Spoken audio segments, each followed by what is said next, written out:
Sekolah atau universitas seperti Gua Adulam adalah Tuhan untuk membentuk kita. Sekolah seperti di dalam lembah kekelaman akan membuat kita membentuk karakter kita untuk tetap mengangkat tangan kita kepada Tuhan. Dan sekalipun kita berada di padang gurun, sepertinya tidak ada tujuan, mau kiri, kanan, muka, belakang, utara, barat, timur, selatan, enggak tahu mau kemana, tetapi arahkan hatimu hanya kepada Tuhan. Dan saudara baca Mazmur, ada begitu banyak di mana Daud menggapaikan tujuannya hanya kepada Tuhan dan dia tidak mau fokus kepada tempat dia berada. Itulah salah satu kunci di mana Daud begitu kuat. Daud lahir sebagai gembala. Ketika dia mengalahkan Goliat, tugasnya apa? Menggembalakan 2-3 kambing domba. Dia sementara dipersiapkan Tuhan di dalam sekolah ini, di tempat ini, untuk yang pertama masih di gua, sudah 400 jiwa yang sama-sama dengan dia. Tujuannya dia tahu, kalau dia gagal dengan 400 ini, dia nggak akan sampai di istana seperti yang dikatakan Samuel. So ketika kita ada hanya dengan 1-2 orang, apakah kita mau mengeluh kepada Tuhan? Ketika sepertinya 1 tahun ini tidak ada pertambahan jiwa, apakah tempat ini bukan tempat yang menyenangkan? Apakah saya dan saudara bukan orang yang welcome? Kita baru meresmikan tempat ini sebagai house of worship. Apakah benar-benar ini selesai? Akhirnya selesai. Iya benar, akhirnya didedikasikan. Betul. Tetapi apakah itu tujuannya sampai pada peresmiannya? No. Tujuan kita adalah bagaimana supaya setiap jiwa-jiwa yang datang, saya dan saudara menjadi penyembah yang benar, yang menyembah Dia di dalam roh dan kebenaran, sekalipun kita ada di dalam lembah kekelaman, sekalipun ada di dalam gua, sekalipun kita tidak melihat jalan keluar, ya kan? House of worship bukan hanya tempat ini, tetapi saya dan saudara dimanapun saudara berada. Di kantor mungkin kita banyak tekanannya. Ketika mungkin kita tidak bisa nyambung dengan bos. Ketika seolah-olah keputusan bos selalu merugikan saya dan saudara. Ketika bahkan di tempat ini sepertinya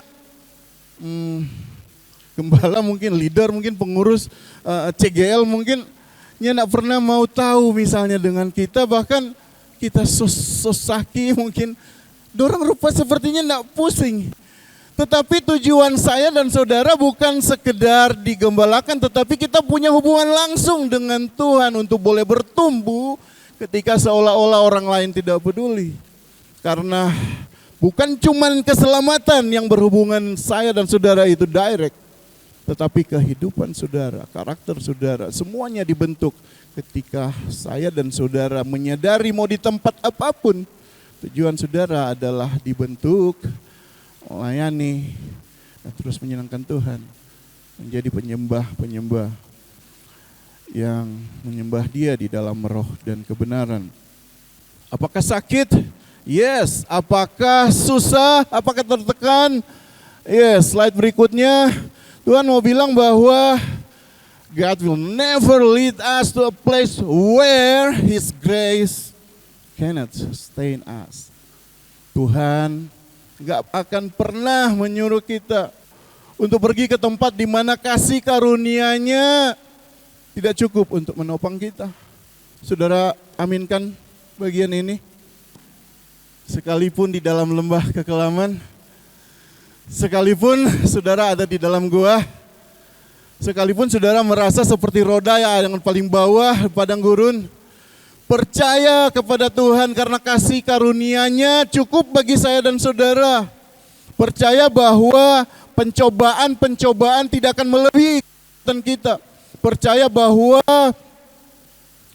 Tuhan akan membawa kita kepada level yang lebih tinggi setelah ini.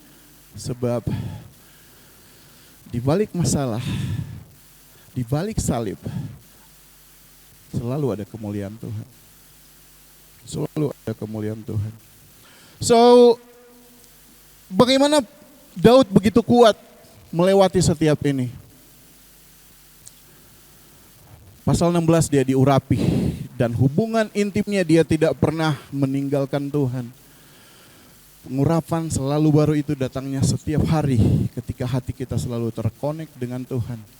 Jangan pernah menjauh, jangan pernah meninggalkan, jangan pernah berpikir Tuhan jauh, kenapa Tuhan, tetapi fokus kepada Tuhan dan pastikan pengurapan yang baru setiap hari, pengurapan yang baru setiap hari. Ketika keintimanmu dibangun, masalah apapun akan membuat engkau tetap kuat. Pengurapan Tuhan, saudaraku, merupakan legitimasi surga tentang hubungan yang dibangun saya dan saudara, seseorang yang kemudian berbuahkan kepercayaan dan kuasa. Amin. Amin. Oke, yang kedua, bukan masalahnya, tetapi dampak apa yang bisa kita berikan. Di Gua Adulam, udahlah, masalahnya udah sangat jelas. Bagaimana Anda mau melarikan diri dari kejaran, tetapi kemudian ada keluarga yang besar datang?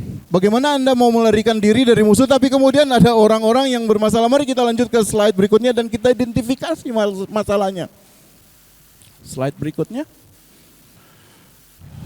Dikatakan di ayat 2 pembacaan kita tadi, orang yang di dalam kesukaran, yang berarti di dalam bahasa Ibrani-nya dikatakan sok, yang artinya berada di bawah tekanan dan depresi. Yang kedua, orang yang dikejar tukang piutang, dalam bahasa Ibrani-nya dikatakan apa ya?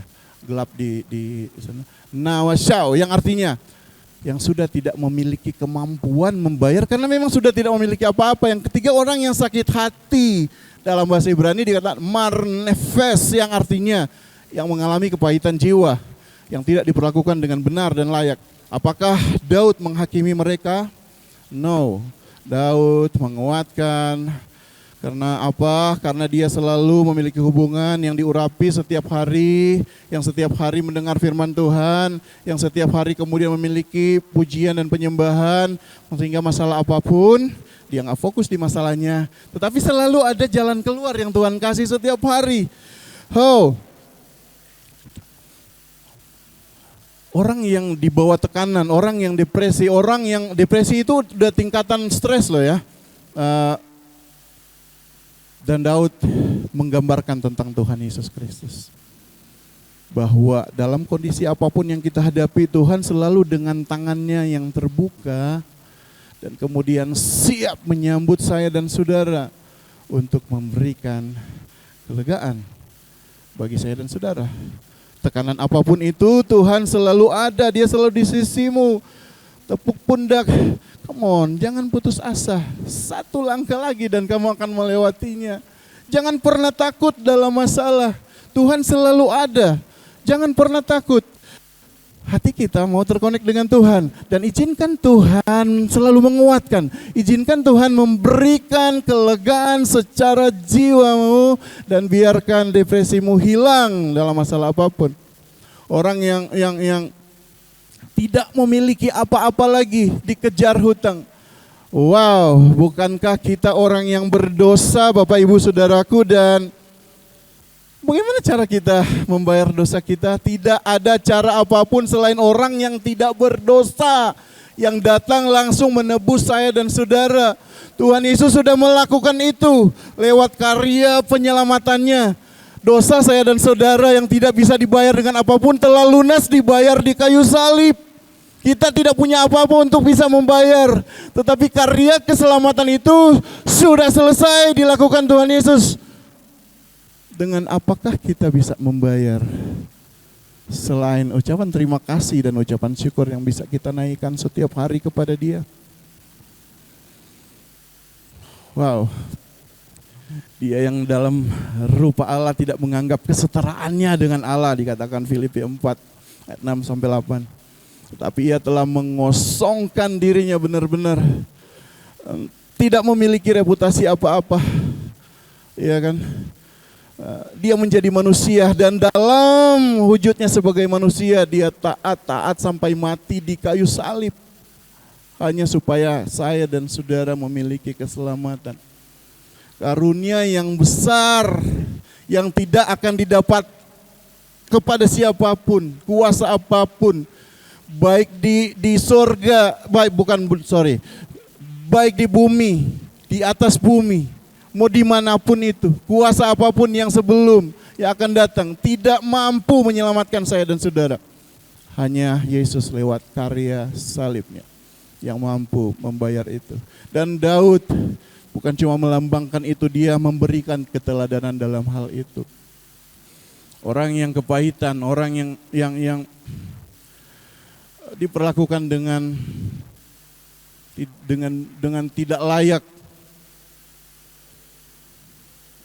Mari percaya bahwa sebagaimana Daud yang melambangkan Tuhan, pemulihan itu hanya datangnya dari Tuhan. Kita mau cari pemulihan, kita mau cari penguatan, datangnya hanya dari Tuhan. Nggak ada tempat lain. Dan kita bisa melihat kalau saudara baca di dalam 2 Samuel, dampak dari masalah yang itu. Orang-orang seperti apa yang jadi ketika Daud dengan tangannya yang terbuka merangkul dan mendengar mereka. Saya mau baca beberapa ayat. Inilah nama para pahlawan yang mengiringi Daud. Isabal, orang Hakmoni, kepala Triwira, ia mengayunkan tombaknya melawan 800 orang yang tertikam mati dalam satu pertempuran. Dan sesudah dia Eleazar anak Dodo, anak seorang Hohir, ia termasuk ketiga pahlawan itu. Ia ada bersama-sama dengan Daud ketika mereka mengolok-olok orang Filistin yang telah berkumpul di sana untuk berperang, padahal orang-orang Israel telah mengundurkan diri. Tetapi ia bangkit dan membunuh demikian banyak orang Filistin sampai tangannya lesu dan tinggal melekat pada pedangnya. Tuhan memberikan pada hari itu kemenangan yang besar. Rakyat datang kembali mengikuti dia hanya untuk merampas. Sesudah itu Sana anak Age orang Hanarik, ketika orang Filistin berkumpul di Lehi, di sana ada sebidang tanah ladang peduk kacang merah dan tentara telah melarikan diri dan dari hadapan orang Filistin. Maka berdirilah ia di tengah-tengah ladang itu, ia dapat mempertahankannya dan memukul kalah orang Filistin. Demikianlah diberikan Tuhan kemenangan yang besar. Sekali datanglah 3 orang dari ke-30 kepala mendapatkan Daud. Menjelang musim menuai mendekat gua Dulam, sedang sepasukan orang Filistin berkemah di lembah Refaim. Pada waktu itu Daud ada di dalam kubu gunung dan pasukan pendudukan orang Filistin pada waktu itu ada di Betlehem. Lalu timbullah keinginan pada Daud dan ia berkata, sekiranya ada orang memberi aku minum air dari perigi Betlehem yang ada dekat pintu gerbang. Lalu ketiga pahlawan itu menerobos perkemahan orang Filistin, mereka menimba air dan seterusnya dan seterusnya.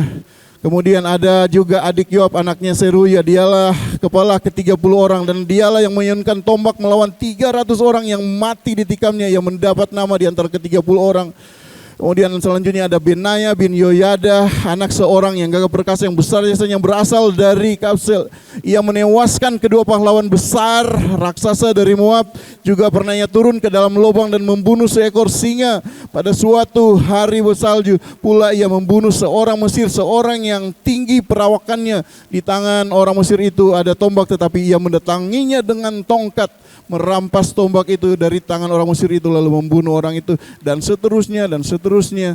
Saudara bisa melihat orang-orang yang bermasalah ketika Daud dengan tangan yang terbuka, dan kemudian aliran hubungan dari Tuhan, sesuatu pengurapan yang besar dari Tuhan yang day by day senantiasa dialirkan. Daud mampu memberi dampak yang luar biasa dan orang-orang yang bermasalah itu menjadi orang-orang yang luar biasa yang mampu menaklukkan musuh dan sebagaimana Daud mampu mengalahkan Goliat, mereka adalah orang-orang yang mampu juga menaklukkan setiap raksasa-raksasa.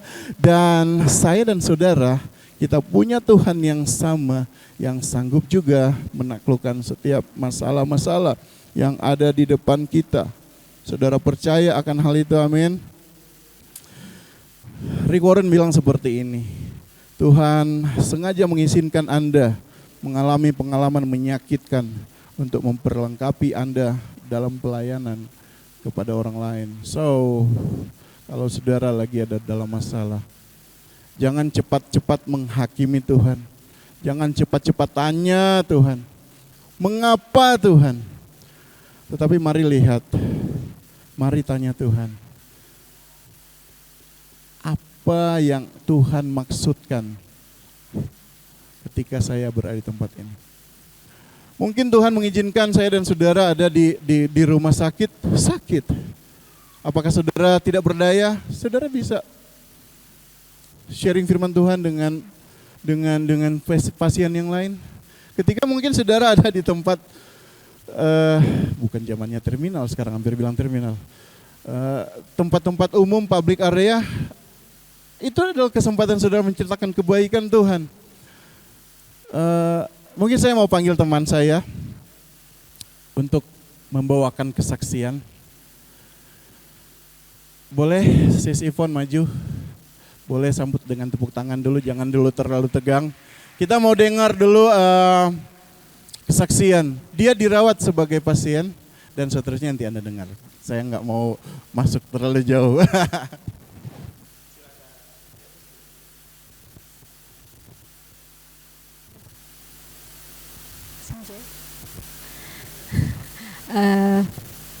Terima kasih untuk kesempatan. Jadi ketika diminta Brother Jandi untuk menceritakan tentang ini,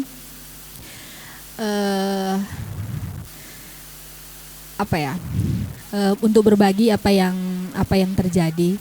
Jadi sekitar bulan lalu kalau tidak salah, saya mengalami sakit demam dan menggigil waktu itu.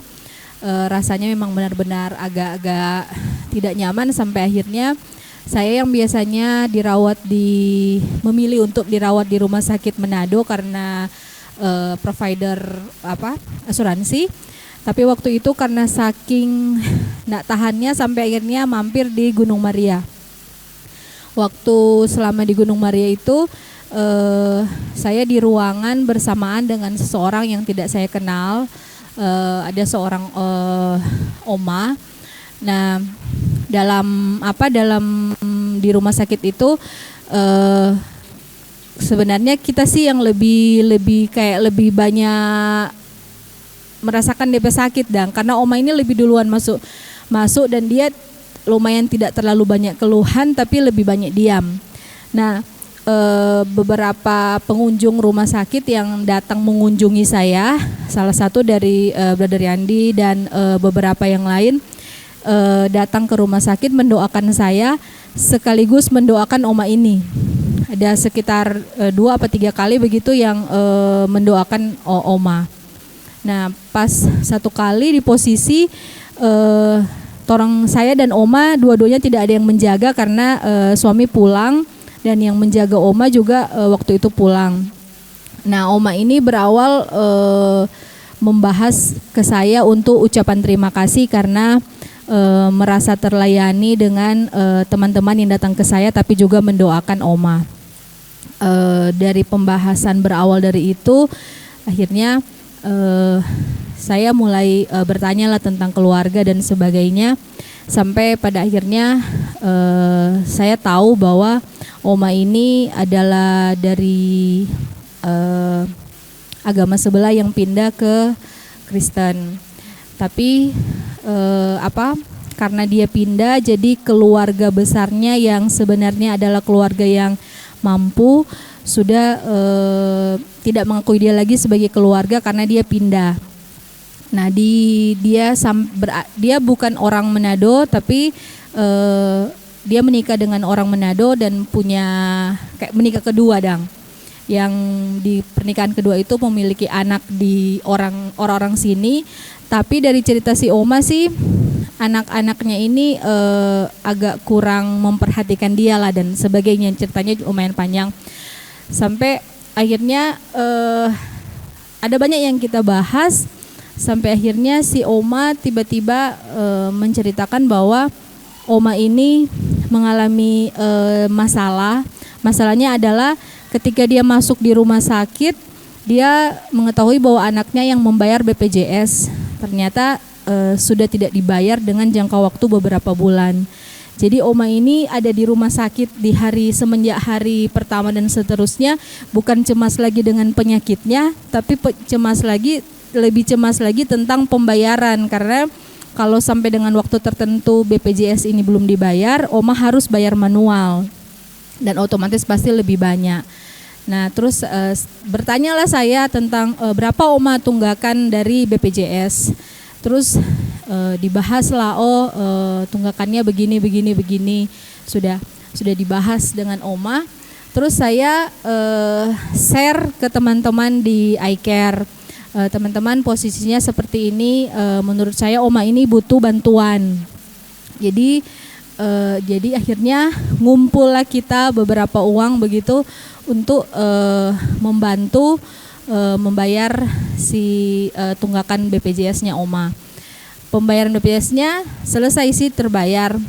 Saya ingat sih waktu membayar tunggakan ini, Oma ini sampai menangis bersyukur dan sangat berterima kasih karena sudah dibantu. Tapi setelahnya ternyata BPJS ini kalau masuk rumah sakit di posisi belum bayar ada kayak denda begitu, denda lain selain dari tunggakan. Nah, saya juga sempat bingung, wah di mana lagi ini mau cari lagi untuk tambahan untuk tunggakan ini. Karena teman-teman yang lain ngumpul, jadi kita juga agak bingung gimana begitu. Tapi saya berdoa dan saudara tahu suatu hal yang Tuhan buat itu luar biasa sekali. Ketika di posisi itu tiba-tiba ada seorang teman jauh yang tahu saya waktu itu di rumah sakit, tiba-tiba WA masuk dan info kalau misalkan dia mentransfer uang ke saya karena saya sedang sakit di posisi yang jumlah uang yang dia berikan pada waktu itu jumlahnya persis sama yang dibutuhkan untuk membantu Oma. Jadi pada akhirnya tunggakan Oma juga yang itu bisa teratasi dan bisa terbayar.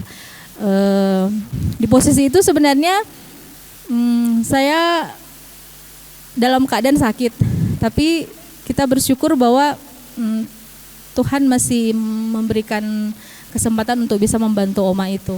Oma itu karena tempat tinggalnya di Tomohon sudah sempat satu kali masuk gereja di sini dan juga sebenarnya berkerinduan untuk selalu ke sini, tapi posisinya memang jauh dan jadi saya sih follow up untuk sering datang, tapi mungkin tidak enak juga kalau misalkan setiap ke sini harus bayar transportasi, jadi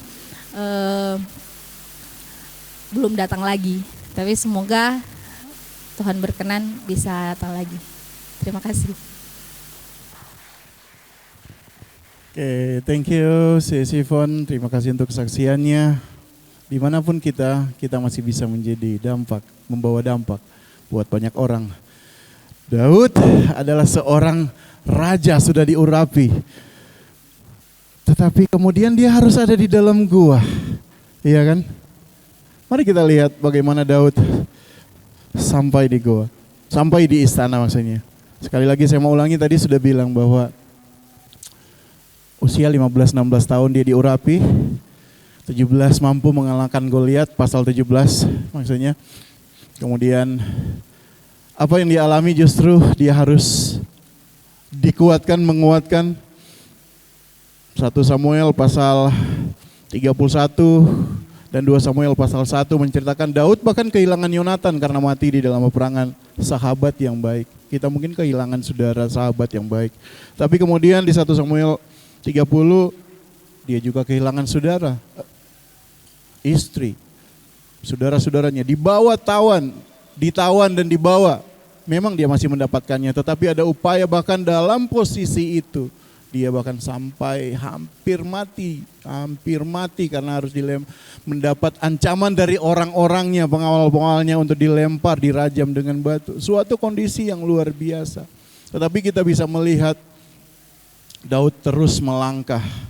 Daud kehilangan sahabat, Daud kehilangan keluarga waktu itu. Tetapi kemudian di 2 Samuel pasal 2, Daud menjadi raja atas Yehuda. 6 atau 7 tahun kemudian dia menjadi raja atas seluruh Israel. Suatu pencapaian yang melewati sekolah yang namanya Adulam. Gua yang membentuk karakter dia, bukan supaya dia tapi juga mampu membawa dampak bagi orang yang membuat dia kuat. Hal yang terakhir saya mau share adalah bukan situasinya, tapi hatinya. Bukan situasi yang saudara alami, tetapi hati saya dan saudara kepada siapa itu tertuju. Situasi yang crowded, masalah yang datang silih berganti, harus menghindar dari kejaran Saul, tetapi Daud berhasil menjaga hatinya. Kalau saudara membaca ada sekitar 6 miktam Daud yang hanya ditulis oleh Daud memang di dalam sepanjang kitab Mazmur. Itu menceritakan tentang penderitaan-penderitaan yang luar biasa. Tetapi lebih daripada penderitaan yang dicatat juga bagaimana Daud mengarahkan pandangannya kepada Tuhan. Daud senantiasa menggantungkan kehidupannya kepada Tuhan dan selalu mengucap syukur apapun itu. Bahkan ketika ada di dalam Gua Adulam ada 3 pasal yang ditulis. Saudara bisa membaca pasal 34 ditulis dari Gua Adulam. Suatu pasal yang bagi saya salah satu yang terbaik di antara semua kitab Mazmur. Saudara bisa membaca dan menemukan begitu banyak ayat-ayat emas yang mampu menguatkan dia. Saudara bisa baca pasal 57, saudara bisa baca pasal 142. Pasal-pasal menguatkan Daud dan membawanya dia kuat hatinya sampai di istana. Tetapi Tuhan tidak mencari sekedar kekudusan lahiriah buat saya dan saudara. Dia menginginkan perubahan dari dalam hati. Berapa banyak saudara memiliki jadwal di sepanjang bulan? Contoh ini, contoh. Apakah fokus saya dan saudara di jadwal? Ataukah fokus saya dan saudara ada di hati? Apa yang bisa saya berikan Tuhan? Apakah ini sudah menjadi kehendak-Mu Tuhan? Apakah ini sesuai dengan apa yang Engkau mau Tuhan? Atau saudara lebih berpikir misalnya tentang aransemen, medley, latihan. Apakah kekudusan lahiriah yang saudara pentingkan? Saya harus mendapatkan jadwal sebanyak mungkin. Saya harus ada di setiap tempat pelayanan mungkin. Apakah hati saudara ada di dalam posisi mendoakan, mensupport, selalu terhubung dengan Tuhan untuk menjadi kekuatan bagi orang lain? Saya mau bilang bahwa Daud berhasil memurnikan hatinya melewati sekolah yang namanya Gua Adulam, membuat hatinya murni. Dan saya mau bilang buat kita, hati yang murni akan melahirkan perilaku yang murni. Dan perilaku yang murni akan melahirkan perilaku yang murni, karakter yang murni. Slide next please. Oke, thank you. Sekali lagi, hati yang murni akan melahirkan perilaku yang murni. Dan perilaku yang murni akan melahirkan karakter yang murni. Semuanya bersumber dari hati. Hati seperti apa yang saudara mau bagikan? Hati seperti apa yang akan menjadi kekuatan karakter saudara? Karena saya mau lanjut bahwa karakter yang murni akan membawa kita hidup di dalam kebiasaan yang baik yang berdasar pada kebenaran firman Tuhan. Dan kebiasaan-kebiasaan itulah yang akan membentuk kita hidup menjadi budaya seperti yang Tuhan mau, budaya Kristus. Untuk menggenapi tema tahun ini gereja kita Life in Culture, hidup di dalam budaya Kristus. Hati kita harus tetap dijaga, hati kita harus senantiasa murni, hati kita harus senantiasa terarah kepada Tuhan. Satu ayat terakhir yang ingin saya share, Yesaya 58 ayat 11 bilang seperti ini. Tuhan akan menuntun engkau senantiasa dan akan memuaskan hatimu di tanah yang kering. Dan akan membaharui kekuatanmu. Engkau akan seperti taman yang diairi dengan baik. Dan seperti mata air yang tidak pernah mengecewakan. Saudara mau aminkan ayat ini? Saudara mau senantiasa dituntun oleh Tuhan?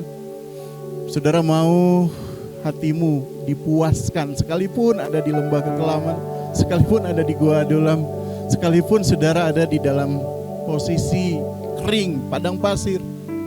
Maukah kita senantiasa membuka hati kita untuk senantiasa dipuaskan oleh Tuhan?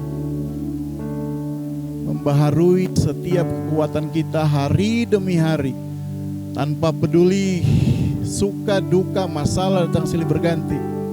Kalau Tuhan membaharui kekuatan kita, percayalah kita akan seperti Raja Wali yang terbang tinggi mengatasi setiap masalah kita.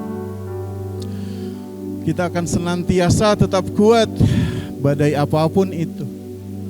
Kita akan senantiasa kuat sesulit apapun keadaan yang kita alami. From cave to castle. Saya mau tutup dengan ini. Biarlah itu seperti Daud yang menjalani sebuah kehidupan yang membuat dia bertumbuh, yang membuat dia mengalami peningkatan, yang membuat dia memperbesar kapasitasnya, kapasitas wawasan, memperbesar pengaruhnya, memperbesar ekspansinya. Saya mau bilang, saya dan saudara punya Tuhan yang sama seperti Daud. Biarlah kehidupan yang kita alami hari demi hari, nggak melihat sukanya, tapi kadang kita melewati masalah juga. Biarlah itu menjadi sekolah yang benar-benar membentuk karakter kita untuk menuntun kita kepada pertumbuhan iman, yang betul-betul membentuk kita kepada peningkatan demi peningkatan, dan membawa kita kepada ekspansi yang lebih besar. Wawasan kita lebih luas, pengaruh kita lebih luas. Apapun yang kita lakukan, Tuhan ada di dalamnya, bekerja di dalamnya, memotivasi senantiasa. Dan saya berdoa terjadi bagi setiap kita yang mendengarkan firman Tuhan ini. Mari kita berdiri bersama-sama.